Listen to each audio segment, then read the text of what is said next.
Welcome to Suman TV. నేను మీ నవీన్. కొద్దిమంది నడుస్తున్నప్పుడు వాళ్ళకి తెలియకుండానే వాళ్ళ మోకాళ్ళు అనేవి వంగిపోతా ఉంటాయి. అంటే ఇన్‌స్టెబిలిటీ అనేది కనపడతా ఉంటది. అసలు ఇది ఏం సమస్య? అంటే మోకాళ్ళలో గుజ్జు అరిగిపోవడం వలన, లేదు అనంటే బోన్ స్ట్రెంత్ అనేది లేకపోవడం వలన, లేదు అనంటే లెగ్‌మెంట్‌లో ప్రాబ్లమ్ ఉంటదా?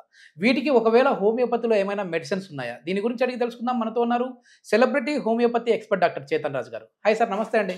నమస్తే సార్. సార్, ఇంట్రొడక్షన్‌లో చెప్పినట్టుగా అసలు మోకాళ్ళలో ఈ స్టెబిలిటీ ఎందుకు కోల్పోతా ఉన్నాం? ఇన్‌స్టేబుల్‌గా ఎందుకు ఉంటా ఉన్నాయండి? ఇన్‌స్టేబుల్‌గా ఎందుకుంటున్నామంటే, ఇప్పుడు మన బరువు ఎంత అయితే ఉండాలి గదా! దానికన్నా ఎక్కువనే ఉంటుంది చాలా మందికి. ఓకే. ఓకే. ఎప్పుడైతే మనం కాలేజ్‌లో ఉంటాం గదా! అప్పుడు వరకు బక్కగా ఉంటాం. మీరు చూడండి. అవును. ఎప్పుడైతే మనం జాబులు చేయడం స్టార్ట్ చేస్తాం గదా! హ్మ్. అప్పుడే బరువు గూడా పెరగడం స్టార్ట్ అయితది. ఎందుకు? ఓకే. కాలేజ్‌లో ఉన్నప్పుడు ఏం టెన్షన్ ఉంటది? అరే! అసైన్‌మెంట్ కంప్లీట్ చేయలేదు. మార్కులు పోతాయి. అరే! ఆ అమ్మాయితోటి మాట్లాడదాం అనుకుంటున్నా. యెస్. ఆమె మాట్లాడుతదా లేదా? అంటే హ్మ్. అన్నీ ఇట్లాంటివి చిన్న చిన్న టెన్షన్‌లు. ఓకే. పెద్ద టెన్షన్‌లు ఎప్పుడొస్తాయి? ఎప్పుడైతే సంసారం స్టార్ట్ అయితది గదా! హ్మ్. అప్పుడు పెద్ద టెన్షన్‌లు వస్తాయి. ఓకే. దాని తర్వాత బరువు పెరగడం స్టార్ట్ అయితది. దాని తర్వాత ఫిజికల్ యాక్టివిటీ తగ్గుతది.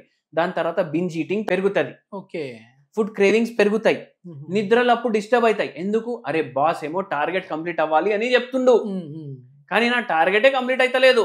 ఆడు పడుకునేటప్పుడు కూడా టార్గెట్ టార్గెట్ టార్గెట్ అదే ఆలోచిస్తాడు.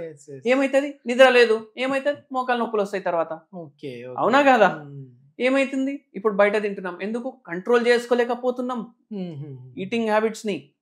ఇప్పుడు అందరికీ తెలుసు బయట తింటే హార్ట్ కి ప్రాబ్లం, వెయిట్ కి ప్రాబ్లం. అయినా తింటున్నారా లేదా? అవునా కాదా? చిన్న పిల్లలకి ఏమో బయట తినకండి రా భయ్ అనేసి చెప్తాం, నేర్పిస్తాం. మనమే తింటాం. ఎందుకంటే ఫుడ్ క్రేవింగ్ మనం కంట్రోల్ చేసుకోలేకపోతున్నాం. ఎందుకు? స్ట్రెస్ హార్మోన్స్ బాడీలో ఎక్కువ ఉన్నాయి. అవునా కాదా? అయితే స్ట్రెస్ ఒకటి, స్లీప్ ఒకటి, బయట ఫుడ్ ఒకటి, ఇవన్నిటి వల్ల మోకాలు నొప్పులు పెరుగుతాయి. ఓకే. ఆక్సిడేటివ్ స్ట్రెస్ పెరుగుతుంది బాడీలో. ఆక్సిడేటివ్ స్ట్రెస్ పెరిగి డ్యామేజ్ ఏమో ఫాస్ట్ అవుతుంది. మళ్ళీ దాని తర్వాత మీకు ఒకటి చెప్తాను. సేడం తెలుసా మీకు? సేడం నుంచి ఒకరు వచ్చిర్రు. ఏం పని చేస్తారు తెలుసా మీకు? పొలాల్లో పని చేస్తారు. ఓకే. పొలాల్లో పని చేసేటోళ్ళు ఫుల్ ఫిజికల్ యాక్టివిటీ ఉంటది. మళ్ళీ ఎందుకు వచ్చినాయి? అంటే ఎక్కువ పని చేసినా వస్తాయి సార్? ఎక్కువ పని చేసినా కాదు, న్యూట్రిషన్ కూడా ప్రాబ్లం అయితే కూడా వస్తుంది. ఓకే. ఓకే. మళ్ళా పేషెంట్ ఏజ్ మీరు వింటే ఆ ఏజ్లో వస్తాయి అనేసి అనిపిస్తుంది మీకు. ఓకే. పొలాల్లో పని చేస్తారు సరే, 54 years ఉంది పేషెంట్ ఏజ్. టెన్షన్ ఏముంటది?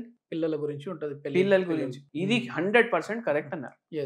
మా అమ్మాయి పెళ్లి అయితే లేదు. ఓకే. ఓకే. మనిషికి టెన్షన్ కి రీజన్ కి ఏదో వెతుకుతాడు రీజన్. ఓకే. అవునా కాదా? టెన్షన్ లేకపోయినా వెతుకుతాడు అంటారు. కూతురుది పెళ్లి అయినాక ఏం టెన్షన్ ఉంటది తెలుసా మీకు? పిల్లలు పిల్లలు ఎప్పుడు పుడతారు?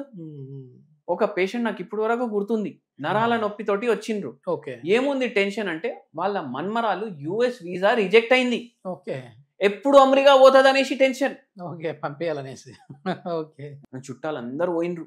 మా మన్మరాలు అరే ప్రిస్టేజ్ విషయం అది. అమెరికాలో పోయినా అదే పప్పు అన్నం తింటది, ఇక్కడ ఉన్న అదే పప్పు అన్నం తింటది కదా.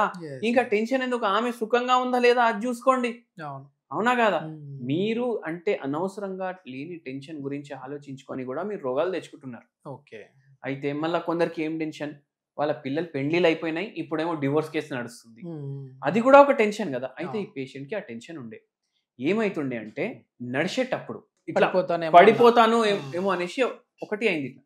ఎందుకు? ఎక్కడికి పోయినా ఒక 2-3 సార్లు, ఇప్పుడు 5-6 ఏళ్ళ 2-3 సార్లు పడిపోయారు అట్లనే. అయితే ఒక భయం కూసుండిపోయింది. నేను బతికినంత కాలం నా పని నేను చేసుకోవాలి, మళ్ళా హాస్పిటల్కి పోతే ఆపరేషన్ చేయాలి, ఎందుకంటే చాలా గుజ్జు అరిగిపోయింది అనేసి అన్నారు. అయితే 2 years 3 years నుంచి మనం వీడియోలు తీస్తున్నాం. ఎవరో మన వీడియోనే చూసి అరే ఈ ఫలానా ఈయన దగ్గర ఓండి, జరా మంచిగా చెప్తున్నారు అనేసి వచ్చిర్రు. ఓకే. ఓకే. వస్తే మనం అన్ని ఇవి అడిగితే ఇవన్నీ తెలిసినాయి మనకు. మనమేమో మందులు ఇచ్చినాము. ఓకే. ఫస్ట్ 2 months లోనే ఆ పేషెంట్ కి 50% నొప్పి తగ్గింది. ఆపరేషన్ చేయించుకోవాలి అనేసి అనుకున్నారు. 50% నొప్పి. ఆపరేషన్ చేసినామా? లేదు. ఏం చేసిన? హోమియోపతి మందులు ఇచ్చినారు. సైడ్ ఎఫెక్ట్ ఉండదు, కాంట్రా ఇండికేషన్ ఉండదు, ఎడిక్షన్ ఉండదు. ఒక్కసారి ఆపేస్తే మళ్ళా ప్రాబ్లం తిరిగి రాదు. మన దగ్గర 1 year వాడి దేవుని దయతోటి మంచిగా అయిపోయింది ఈ కాళ్ళు మొత్తం. ఓకే. ఓకే. దాని తర్వాత ఈ రోజు వరకు మళ్ళా లేదు నొప్పి. ఓహ్! సూపర్. సూపర్. మళ్ళా వాళ్ళ ఊరు నుంచి ఒక 50-60 మంది వచ్చిండ్రు. మన హ్మ్. స్టేట్ కూడా కాదు, కానీ అక్కడ తెలుగు మాట్లాడేటోళ్ళు మస్తు మంది అవునవును. ఉంటారు. సార్ ఉంటారు. హ్మ్. అట్లా ఈ పేషెంట్ వల్ల 50-60 మంది వచ్చిండ్రు ఈ మోకాల నొప్పులతోటి. ఓకే. ఓకే. అయితే అట్లా ఆ పేషెంట్ కి ఒక హోమ్ రెమెడీ కూడా చెప్పిన, హుహు. మీ అందరికి కూడా చెప్తా. కానీ ఓకే. మీకు ఒకటి విచిత్రం కూడా చెప్తా దానికి ముందు. ఓకే. మోకాల నొప్పి ప్రాబ్లం తోటే ఇంకో పేషెంట్ ఒక రోజు వచ్చిర్రు మన దగ్గరికి. హ్మ్. హ్మ్. వచ్చి ఏమన్నారంటే, నాకు పెయిన్ కిల్లర్లు పడవు, ఓకే. అయితే నాకు డాక్టరీ గోళీ ఇచ్చిండ్రు. హ్మ్. హ్మ్. ఈ గోళీలు వాడేటప్పటి నుంచి జర్రా నాకు నయం ఉంది. హ్మ్.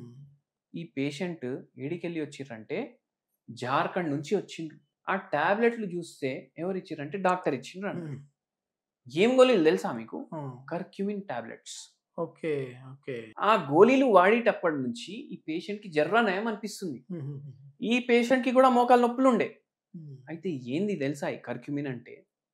చాలా మంది ఇస్తున్నారు ఇప్పుడు కర్క్యూమిన్. హ్మ్. హ్మ్. కానీ కర్క్యూమిన్ ఏదైతే వీళ్ళకు నొప్పి తగ్గించడానికి హెల్ప్ చేస్తుంది కదా, హ్మ్. ఆ కర్క్యూమిన్ టాబ్లెట్లు పసుపుతోటి తయారు చేస్తారు. ఓకే. పసుపుతోటి హ్మ్. కర్క్యూమిన్ టాబ్లెట్ తయారు చేసి దీన్ని అమ్ముతున్నారు. దేనికి? ఇట్లా ఇన్ఫ్లమేషన్ ఉన్నా తగ్గడానికి, పెయిన్ తగ్గడానికి, ఆహాహా. నరాల నొప్పి ఉన్నా తగ్గడానికి. ఓహ్! అయితే నరాలకు వాడొచ్చు, మోకాల ప్రాబ్లం కి కూడా వాడొచ్చు. హ్మ్. కానీ కర్క్యూమిన్ టాబ్లెట్ వాడే అవసరం లేదు. ఓకే. ఓకే. ఏం చేయండి అంటే, ఆవు నెయ్యి 1 చెంచా పొయ్యి మీద పెట్టండి. హ్మ్. దాంట్లో కొద్దిగా ఒక పావు చెంచా పసుపు ఓకే. వేయండి. హ్మ్. హ్మ్. దాంట్లో 2 కరివేపాకులు వేయండి. హ్మ్. హ్మ్. మంచిగా మిక్స్ చేసుకోండి. ఓకే. కొద్దిగా పోపులాగా అవుతుంది కదా, అవును. పోయి బంద్ చేయండి. హ్మ్. ఇది మీరు బరువు ఎక్కున్నారు అంటే స్కిమ్డ్ మిల్క్ లో కలుపుకోండి. ఓకే. అంటే ఫ్యాట్ తీసేసిన మిల్క్. మిల్క్. యెస్. యెస్. ఒకవేళ బరువు ఎక్కువలేదు అంటే మీరు ఏ పాలన్నా తీసుకోవచ్చు. ఓకే. దాంట్లో కలుపుకోండి ఆ! 1 కప్లో. ఓకే. డైలీ తాగండి. హుహు. కర్క్యూమిన్ ఏంటంటే యాక్టివ్ కాంపోనెంట్, దేంట్లో పసుపులో ఉంటది. యెస్. యెస్. యెస్. దాంతోటి ఎన్నో బెనిఫిట్స్ ఉంటాయి. నిద్ర చక్కగా వస్తలేదు, నిద్ర వస్తుంది. హ్మ్. హ్మ్. మీకు మలబద్ధకం ఉంది, పోతది. ఓకే. హైపర్ టెన్షన్ ఉంది, కొద్దిగా హెల్ప్ చేస్తుంది. హ్మ్. షుగర్ వ్యాధి ఉంది, హెల్ప్ చేస్తుంది. హ్మ్. ఎన్నో బెనిఫిట్స్ ఉన్నాయి కర్క్యూమిన్ లో. ఓకే. అయితే ఓకే. కర్క్యూమిన్ ఏది కాదు, హ్మ్. బయట వాళ్ళు అమ్ముతున్నారు ఇట్లా ప్రచారం చేసి, కానీ అది మన వంటింట్లో వేల ఏండ్ల నుంచి మనం వాడుతున్నాం. సార్ ఇప్పుడు మనకి లెగ్మెంట్స్ కావచ్చు, లేదంటే మోకాళ్ళలో ఉన్న గుజ్జు కావచ్చు, ఇది పెరిగే విధంగా ఉంటదండి సార్? అంటే లెగ్మెంట్స్ స్ట్రెంథెన్ అవ్వడం కోసం కూడా ఉంటాయా? Ligament homeopathy? స్ట్రెంథన్ అంటే నేను మీకు ఒకటి చెప్తాను. ఓకే. ఏసిఎల్ టేర్ అనేసి మీరు విన్నారా? అవును. అవును. Anterior cruciate ligament. హ్మ్. హ్మ్. ఒకవేళ చినిగిపోయింది అంటే హ్మ్. మళ్ళా కంపల్సరీ ఆపరేషన్ చేయాలి అనేసి అంటారు. ఓకే. ఒక ఫుట్బాలర్ వచ్చిర్రు మన దగ్గర. ఓకే. సార్ నాకు ఆపరేషన్ కి పెట్టుకునే అంత లేదు నాకు, హ్మ్. హ్మ్. హ్మ్. ఇది హోమియోపతి తోటి ఏమైనా తగ్గుతుందా, ఖచ్చితంగా ఆపరేషన్ చేయాలి అనేసి అన్నారు. హ్మ్. హ్మ్. హోమియోపతి మందులు ఇవ్వడం తర్వాత హ్మ్. ఆటోమేటికలీ లిగమెంట్ మొత్తం జాయిన్ అయిపోయింది. ఎన్ని మంత్స్‌లో మళ్ళీ క్యూర్ అయ్యారు సార్ వాళ్ళు? ఇది 1 year పట్టింది, ఓహ్! ఓకే. 12 months పట్టింది. యెస్. యెస్. కానీ యెస్. ఆపరేషన్ అవసరం పడలేదు. ఈ విషయంలో And- ఒకవేళ ఆపరేషన్ చేసినా ఒక 6 నెలల వరకు జాగ్రత్తలు తీసుకోవాలి. అయితే ఆయన ఒక్క రోజు కూడా ఆయనది లీవ్ కూడా కాలేదు. ఓకే. మనం ఓకే. మందు ఇచ్చినాం, మీరు ఏం చేస్తున్నారు చేసుకోండి, దాంతో Hmm. పాటు మందు టైంకి వేసుకోండి. అయితే అట్లా ఉంటది. లిగమెంటల్ టేర్లు ఉన్న హోమియోపతి తోటి రిపేర్ అవుతాయి. ఓకే. ఇది మొత్తానికి ఏంటంటే మోకాళ్ళలో గుజ్జు అరిగిపోయినా సరే, లేదంటే లెగ్మెంట్ ప్రాబ్లమ్ ఉన్నా సరే, ఈ కండరాలకు సంబంధించిన ప్రాబ్లమ్స్ అయినా సరే, నరాలకు సంబంధించిన ప్రాబ్లమ్స్ అయినా సరే, హోమియోపతిలో ది బెస్ట్ మెడిసిన్స్ ఉన్నాయంటున్నారు celebrity homeopathy expert doctor Chetan Raju గారు.